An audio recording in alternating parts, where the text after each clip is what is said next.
Olá para você que nos ouve pela Rádio Defensoria. Eu sou Adriana Paulino e nós estamos aqui para mais uma edição do Entrevistas DPE. Como sempre, com novidades para você. Hoje nós vamos falar sobre criatividade e conexão. Conheça o projeto de extensão Encontros Criativos, aqui no Entrevistas DPE. E a nossa convidada de hoje para falarmos sobre esse assunto é a Larissa Gonçalves, que é idealizadora e coordenadora geral do programa Extensão Criação. Larissa, seja muito bem-vinda ao Entrevistas DPE. Muito agradecida pelo convite, é uma grande alegria estar aqui junto com vocês. Prazer é todo nosso em recebê-la. Larissa, para nosso começo de conversa, conta pra gente aí como é que funcionam os encontros criativos na prática, né? Poderia aí nos dar um exemplo de uma atividade realizada? Sim, o programa de extensão, na universidade a gente tem algumas atividades de extensão. E aí eu coordeno o programa de extensão Criação, que ele é composto pelo projeto Encontros Criativos, por eventos e também cursos de capacitação. O projeto de extensão Encontros Criativos, ele busca reunir um grupo intergeracional, ou seja, crianças, jovens, velhos e adultos, para desenvolver vivências em diversas linguagens da arte. Então, a gente já teve encontros criativos com cerâmica, encontros criativos com música, com yoga, com arte e natureza e com o brincar.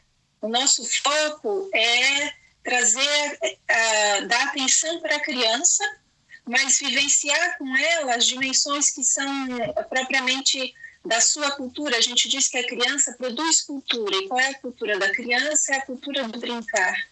Então, a partir desse convite de vivências a partir da ludicidade, que a gente recebe, então, primeiro na universidade, mas também já experienciamos o projeto Encontros Criativos em praças de Boa Vista e também na comunidade indígena Raposa 1, na terra indígena Raposa Serra do Sol. Então, o nosso projeto ele visa abrir tempo e espaço para o acolhimento das crianças e de grupos interessados, de várias idades, interessadas no convívio criativo, em vivências expressivas por meio das linguagens artísticas e para desenvolver a imaginação. Porque a minha pesquisa, eu sou professora da Universidade Federal de Roraima, e na minha pesquisa de doutorado, eu investiguei as trajetórias do imaginar, ou seja, os processos de imaginar que se dão em meio a vivências expressivas como essas que acontecem no projeto Encontros Criativos. Olha que bacana. E, professora, quais foram aí os impactos observados nesses encontros, né? Tanto para as crianças quanto para os idosos? Então, a gente iniciou nossas atividades em 2018. Desde então, nós oferecemos encontros criativos numa periodicidade semanal. Então, a gente já atendeu mais de 200 crianças, né, e familiares e outros grupos, que além das crianças e dos idosos, a gente recebe na universidade pessoas da comunidade em geral interessadas nessas vivências que a gente propõe, especialmente as vivências com cerâmica costumam ter bastante demanda. Então, a gente já teve um grupo de mais de 200 pessoas que a gente atua diretamente com a formação simbólica dessas pessoas. Ou seja, o que é a formação simbólica? Nós somos seres de imagem. Enquanto eu falo, quem nos escuta está movimentando o seu pensamento, e esse pensamento é feito de imagens, de memórias, de recordação. Quanto mais eu consigo movimentar essas recordações e imagens internas, enfim, mais eu desenvolvo a minha inteligência. Então, o desenvolvimento da imaginação, que muitas vezes a gente acha que é só uma coisa de criança ou que é algo só ligado à fantasia, na verdade a imaginação está diretamente relacionada com o desenvolvimento da inteligência. E todas as áreas humanas, a comunicação, a medicina, o médico precisa imaginar, a partir dos dados concretos da realidade, maneiras de curar, de propor cura, tratamento para as doenças que lhe chegam. Assim, o engenheiro precisa imaginar as construções, ou, enfim, os projetos, o que necessita realizar, ele imagina e aí projeta e faz construir. Então, nós todos, seres humanos, utilizamos da imaginação cotidianamente, e quanto mais a gente conhece desse processo, se conscientiza e desenvolve mais dessas dimensões de imaginação e criatividade, mais a gente consegue desenvolver as nossas áreas de atuação de maneira mais efetiva e eficiente. Então, no projeto, a gente atua com crianças, jovens, adultos e idosos, e aí os benefícios são vários. Temos concretamente, né, crianças que tinham laudos e que, a partir da vivência com a gente, os familiares relatam mudanças e benefícios que essas crianças tiveram. Temos entre os adultos vários relatos demonstrando tanto que a participação no projeto conosco beneficia a saúde, beneficia a autoestima, porque lá, então, nós estamos criando e nós estamos expondo o que nós criamos, e isso traz benefícios também a nível de questões internas. E, para além disso, né, que seriam benefícios mais ligados à saúde e a dimensões da comunidade em geral, há um benefício concreto das pesquisas também e dos estudantes que participam conosco. Então, a gente atua nos cursos de capacitação com professores da rede básica de ensino, e eles relatam as aprendizagens que tiveram e as inspirações que tiveram para poder desenvolver a sua atividade profissional nas escolas de maneira mais consciente e de tendo uma melhor qualidade, né? Olha que no bacana. Sentido de estar desenvolvendo a capacidade criativa e imaginária dos seus estudantes, né? No caso, efetivamente, dos professores. Então, são vários os benefícios. Olha, muito bom. Então, como esses encontros aí, eles têm estimulado esse processo criativo, né? Professora, você já presenciou momentos marcantes e emocionantes aí durante esses encontros aí intergeracionais? Sim, tem alguns, né?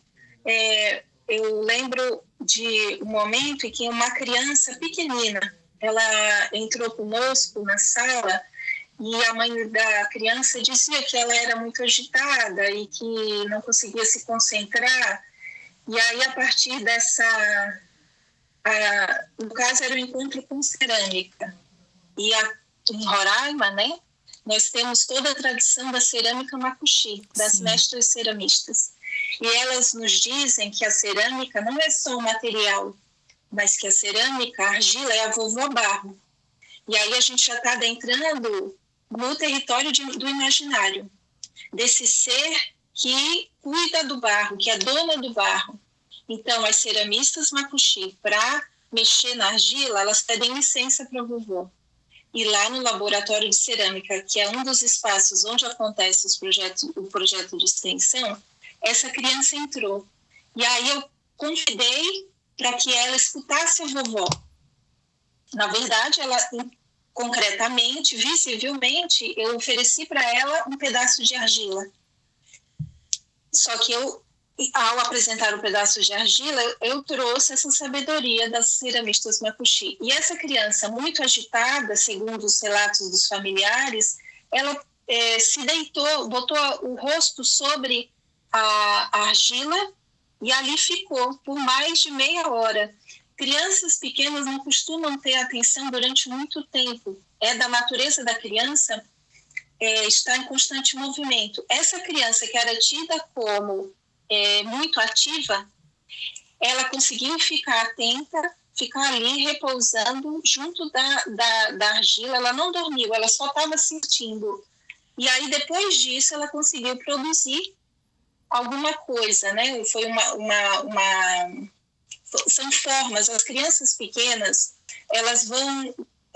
a argila é muito interessante porque nelas elas vão imprimindo todo o movimento imaginativo que reside em cada uma das crianças. Então, com elas a gente não trabalha a técnica, que a gente já trabalha um pouco com os adultos, por uma necessidade, né? Os adultos querem produzir utilitários, enfim. Então, a gente vai propiciando que eles tenham as técnicas que permitam construir aquilo que eles desejam. As crianças vão deixando fluir a sua imaginação. Então, na argila, imprimem os seres mais imaginários. E essa criança conseguiu ter um processo de começo, meio e fim. Ou seja, ela teve esse encontro com o material, ela conseguiu produzir e chegar até o fim da sua produção de maneira muito satisfatória. Aquilo foi um momento que, segundo o relato dos familiares, foi muito marcante. E assim a gente tem vários outros, com as várias outras idades também, né? Nossa, que maravilha. A gente, enfim, são várias. Teria outros relatos também de adultos, estudantes de graduação, que chegam até nós, se encantam com a proposta, porque é um trabalho, esse lugar do professor, né, está sempre indicando ao outro um caminho. Também, às vezes, ou tem que sempre dar a resposta, ou propor, enfim, o professor ele tem um lugar de autoridade enquanto lugar de conhecimento.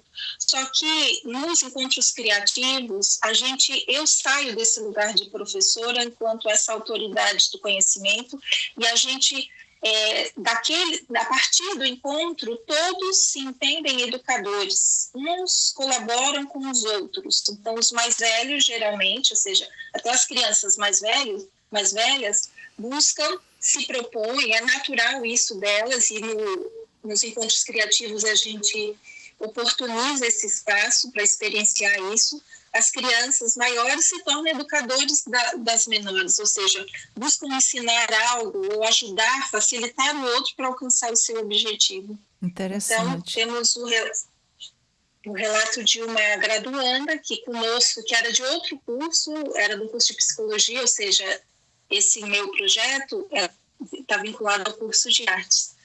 Mas essa querida graduanda era da psicologia e conheceu o nosso projeto, se encantou e quis continuar. E ficou conosco mais de um ano, desenvolvendo diversas atividades, participando das diversas ações que compõem o programa.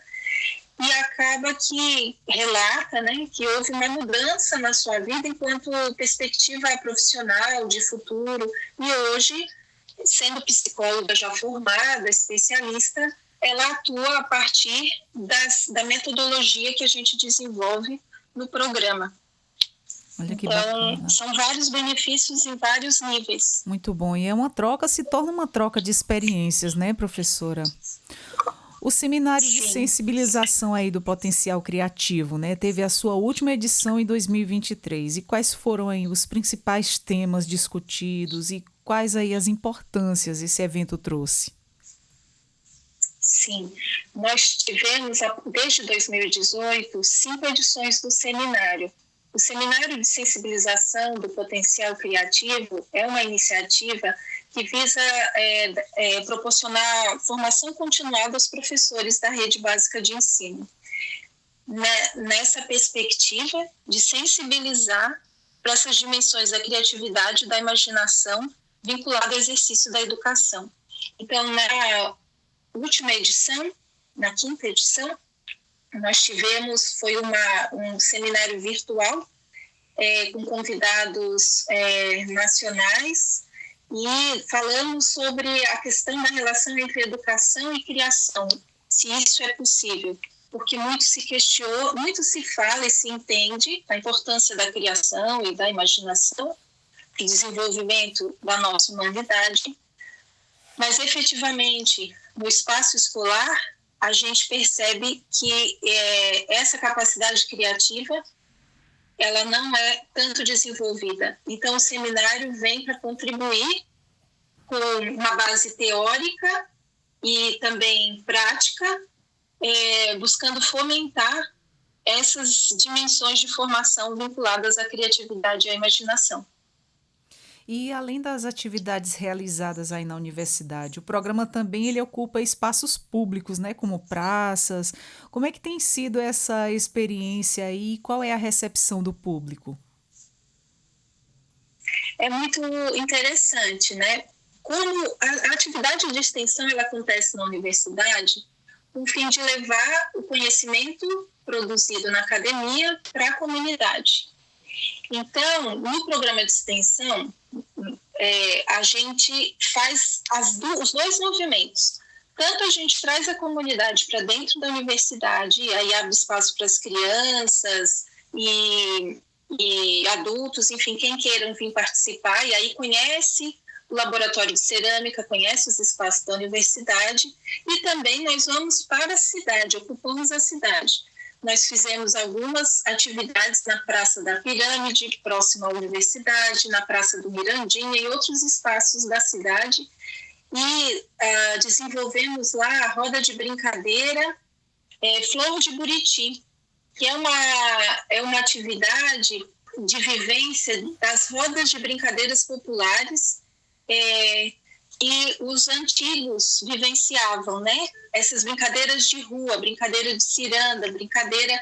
E a gente vai, então, vivenciar essa experiência de revitalização dessas brincadeiras no espaço da praça e também atividades de contação de história, de criação de história e de atividades plásticas. É muito interessante porque essas atividades nas praças também estão vinculadas à disciplina de arte e formação da criança, que eu ministro na universidade. Então, a gente junta essas duas frentes, né? O ensino e a extensão, e vai atuar na cidade. As pessoas gostam muito se formam grandes grupos e a gente faz uma grande roda de brincadeiras. E aí é interessante porque não só as pessoas que estão inscritas no projeto e que vão lá conosco, mas também toca e conecta com as pessoas que estão na praça e que se interessam, ficam curiosos primeiro e depois se interessam e veem que pode participar conosco daquela atividade. Então é muito rico, né? Tomar conta assim, do espaço da cidade. É uma riqueza de experiência para os estudantes que saem, então, do espaço da universidade e vão atuar concretamente na realidade. E, mais que tudo, é uma grande alegria para quem está, por exemplo, passeando na praça e encontra uma performance criativa, né, acontecendo e pode se juntar a ela, não só como espectador, mas também como criador junto conosco. Muito Então, é uma bacana. experiência bem rica que alegra bastante. Com toda Quem certeza, participa. né? E como é que tem sido a experiência de levar esses cursos e encontros aí para as comunidades indígenas, né? Você percebe diferenças aí na forma como a arte e a criatividade elas são vivenciadas nesses espaços?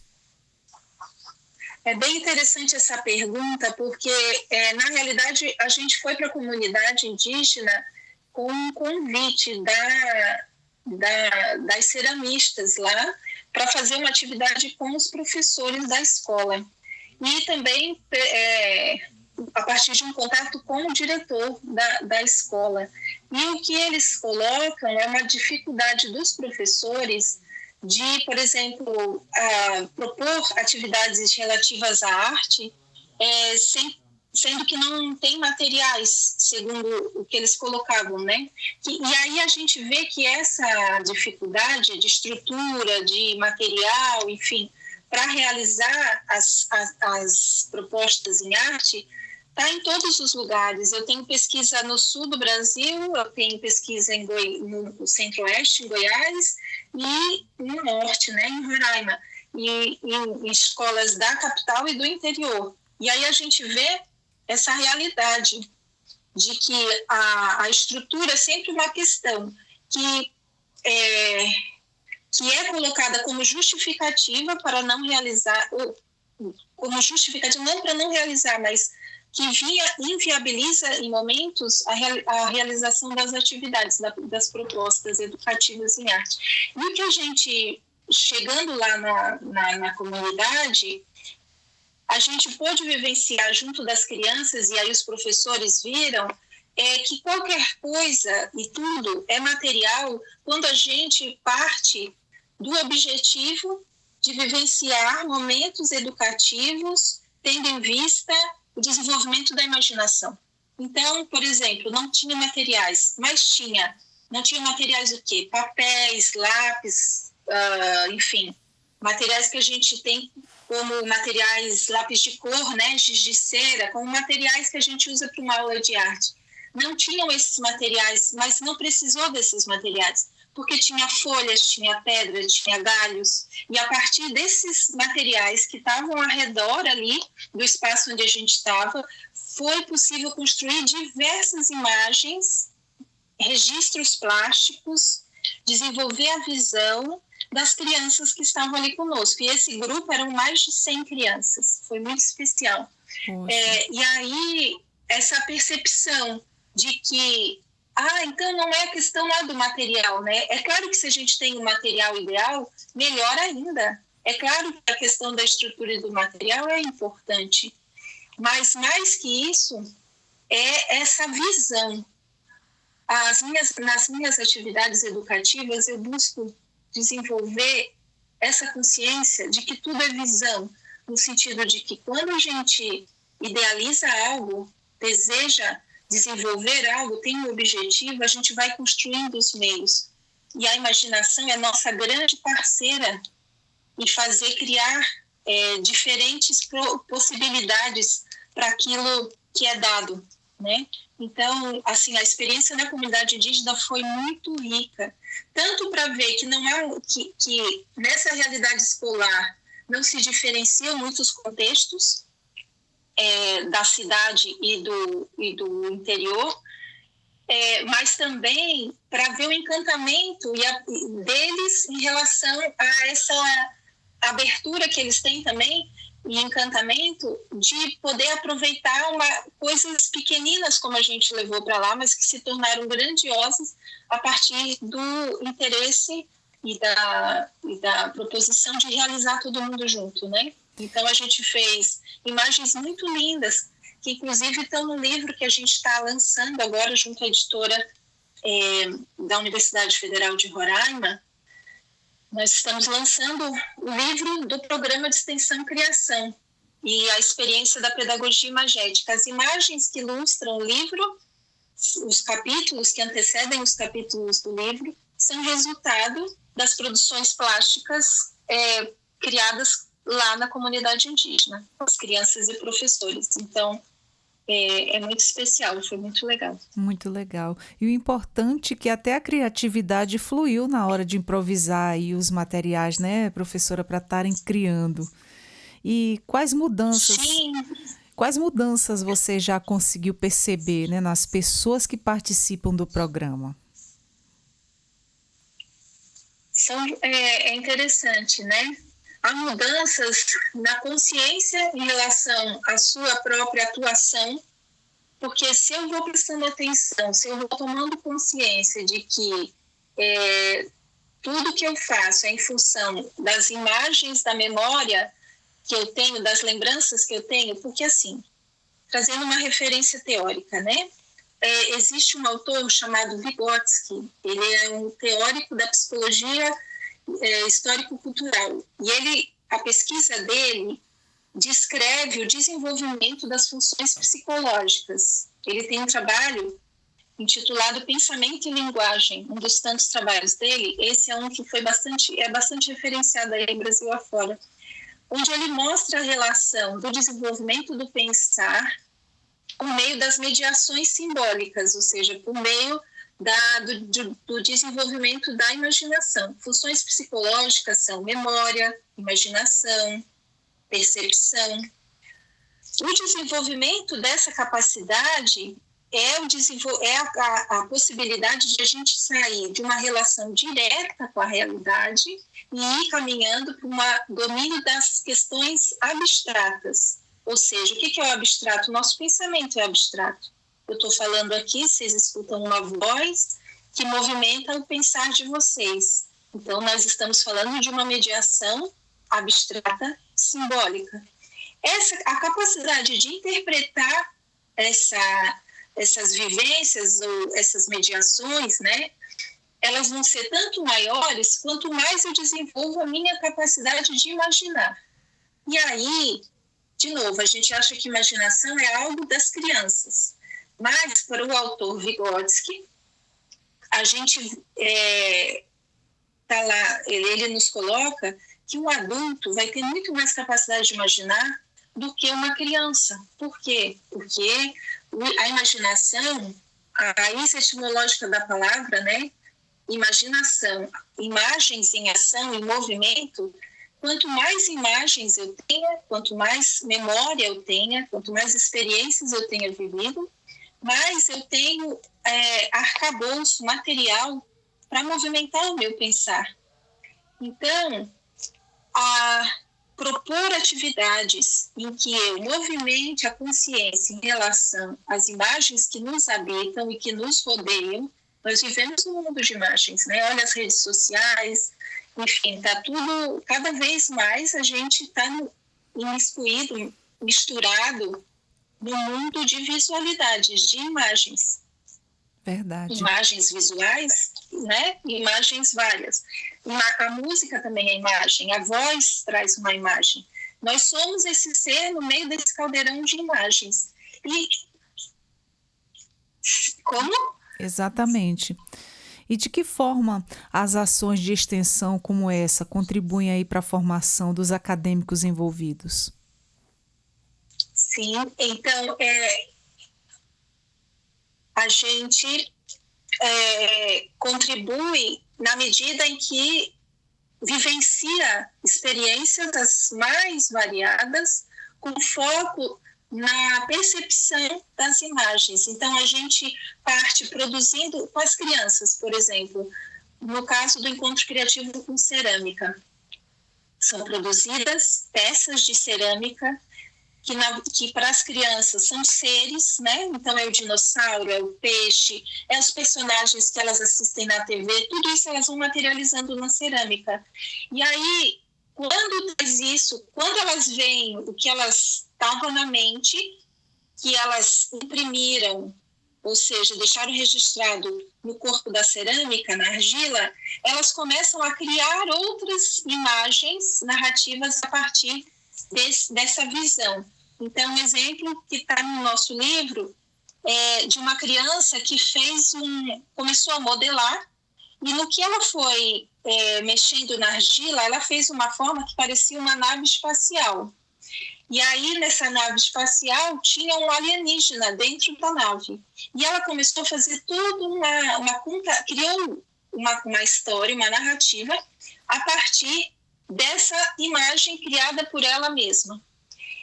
Esse movimento, quanto mais a gente cria narrativas, cria histórias, movimenta essas imagens, materializa a imagem do pensamento em qualquer meio plástico, ou seja, pinta, desenha, modela as imagens que estão dentro da gente e a gente consegue ver, mais a gente pode movimentar narrativas e mais a gente compreende o que existe dentro da gente e assim mais a gente vai ter capacidade de compreender o que está fora da gente, ou seja, mais a gente vai dar conta de interpretar as imagens do mundo e fazer críticas a essas imagens, né?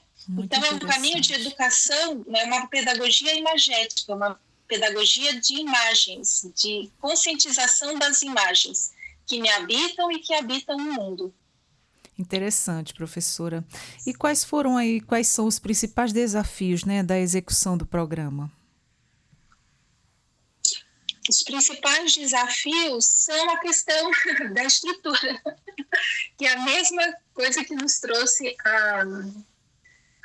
lá na escola indígena, né? Sim. Porque ele demanda, é um tempo e espaço e demanda pessoas, né? E há momentos em que a gente tem essa presença das pessoas no sentido bolsistas, monitores, né? Aí falando enquanto um programa institucional, né? Que para poder alcançar mais pessoas, né? Certo. Porque senão é uma atividade se depender só de mim, eu tenho um nível de alcance, né? Outras pessoas junto, a gente abrange, pode alcançar mais pessoas, porque a questão é que tem uma demanda cada vez maior por participar das atividades conosco, e a gente tem um limite de espaço, de estrutura. Essa é a questão. Mas, de qualquer maneira, a gente segue e também isso vai se expandindo, porque as pessoas que vão chegando vão se encantando e vão também sendo multiplicadores da proposta nos seus mais diversos lugares de atuação. Muito bom. Professor, existe algum projeto futuro ou uma nova iniciativa dentro do Criação, né, que você gostaria de compartilhar? Nesse momento, eu estou até de licença qualificação, realizando pós-doutorado, porque eu estou buscando sistematizar todos esses anos de atividades, né? Para propor uma metodologia chamada de pedagogia imagética, que é um passo a passo de como propor e vivenciar ações como essa que a gente desenvolve no projeto, com vistas a beneficiar a educação, né? Os processos educacionais, principalmente no que tange o desenvolvimento da imaginação, da criatividade, que contribui para todas as disciplinas, inclusive da escola. Então, nesse momento, eu estou sistematizando o que a gente desenvolve no projeto, e a ideia é que isso se torne, então, um material que a gente leve para as escolas, que a gente amplie mais a divulgação, né, do que é feito, para que também mais professores se beneficiem e possam, então, vivenciar dessa experiência nos seus espaços de atuação. Então, nesse momento, a gente está se recolhendo no sentido de não estão tendo mais encontros criativos, presenciais, né? Eu estou nesse momento de recolher para que daí, na sequência, a gente apresenta essa pedagogia e aí retoma com os projetos, com as atuações, os encontros criativos, com as vivências. Muito bom. E quando for retomado aí novamente, né, o programa, para quem tem interesse de participar das atividades do programa, como é que pode fazer, professora?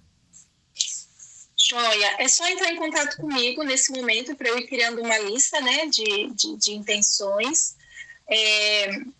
O contato comigo é tanto via bio do Instagram, Profa Larissa Gonçalves, ou então por e-mail, profalarисsagonçalves@gmail.com.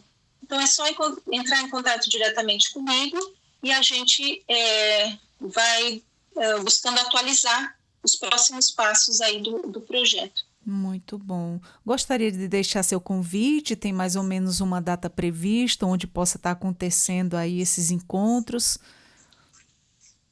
Nós temos uma retomada agora para o segundo semestre, né? Por enquanto, seria interessante, eu faço o convite para acessarem o livro, porque nele tem lá o relato de pais, de estudantes, de educadores da comunidade que participaram conosco. São relatos diversos e é interessante poder ler para ficar se familiarizando com o que a gente realiza, né? E aí fica o nosso convite para acompanhar nossas redes sociais. A gente também tem o @ConscienteCria, que é do projeto exclusivamente, e aí lá nós vamos atualizando as nossas atividades, e brevemente a gente vai estar abrindo as inscrições novamente para dar prosseguimento aos encontros presenciais. Muito bom. Adorei conversar com você, professora, passar essa informação para os nossos ouvintes. É mais aí uma soma de conhecimento, criatividade para quem for acompanhar. Se você puder repetir mais uma vez para quem está nos ouvindo, como é que está nas redes sociais, no Instagram, para quem quer acompanhar e ficar de olho, né? Quando novamente acontecer, aí o pessoal está aí procurando e tentando se envolver também para adquirir aí essa conexão e adquirir aí essa troca de experiência com os demais, né? Está aberto ao público, professora? Sim, é aberta a toda a comunidade, é aberta a todas as idades. A gente só inicia a partir de 5 anos. Abaixo disso também pode, mas se tiver um acompanhante, né? Certo. Porque a gente não tem, enfim, essa estrutura para cuidar de crianças muito pequenas, mas a gente recebe sim, então é para todas as idades e para todas as pessoas interessadas. Muito bom. Então, eu que agradeço o convite, a oportunidade de vir aqui partilhar um pouco do que a gente realiza, e os nossos contatos são @conscientecria e @profa.Larissa.Goncalves, porque é Gonçalves sem o cedilha, né? Então, são nesses 2 lugares é possível entrar em contato e acompanhar as novidades aí dessa nova versão que está para surgir agora a partir do 2º semestre. Que maravilha. Professora, a gente se sente honrado aqui em estar passando essa boa nova para os nossos ouvintes e quero dizer que o Entrevistas DPE está sempre de portas abertas para mais novidades como essa. Eu agradeço e parabenizo também pelo trabalho de vocês. Obrigada. Nós conversamos com a professora Larissa Gonçalves, ela que é idealizadora e coordenadora geral do programa Extensão Criação, hoje aqui no Entrevistas DPE. Para você que nos acompanhou, meu muito obrigada. Eu sou Adriana Paulino, nós vamos ficando por aqui. Até a próxima. Tchau, tchau.